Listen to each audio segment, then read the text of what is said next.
Listen 15 minutes. Share comment on this story. Comment. A Republican election lawyer with ties to three of former President Donald Trump's GOP primary opponents has joined a crowded field of individuals and groups exploring whether former president could be impeached on ballot for his role in supporting violent attack on United States. Jason Torchinsky, partner Virginia law firm Holtzman Vogel, has initiated conversations in recent days about the idea trying to disqualify Trump with series of numbers pushed to question Trump's fitness. According Democratic Secretary of State, election lawyers and multiple people familiar calls. The lawyer's involvement reflects the latest escalation in a legal fight over a once obscure provision of the Constitution. The fight has produced surprising alliances, and analysts say it will likely end with a decision on Trump's eligibility from the Supreme Court.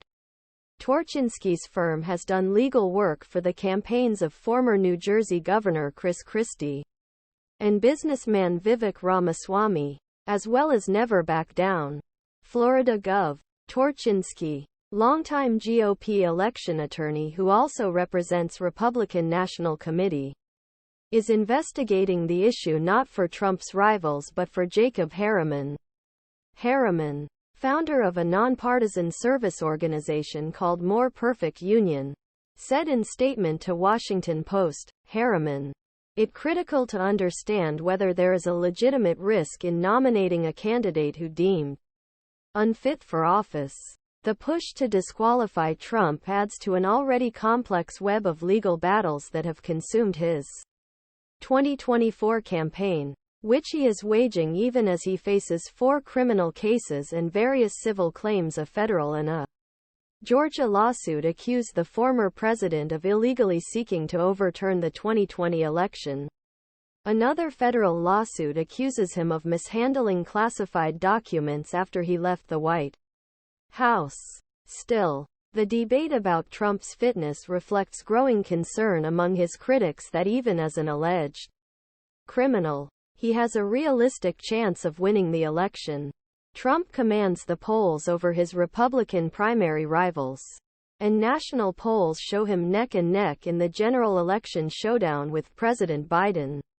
At issue is a line in the 14th Amendment, ratified 3 years after the Civil War, aimed at preventing traitorous former Confederates from coming to power, to remove from office any public officer engaged in insurrection or insurrection. This ancient ruling appears to be at center of many legal battles across country over potentially explosive modern-day question of whether Trump should be declared ineligible to return White House.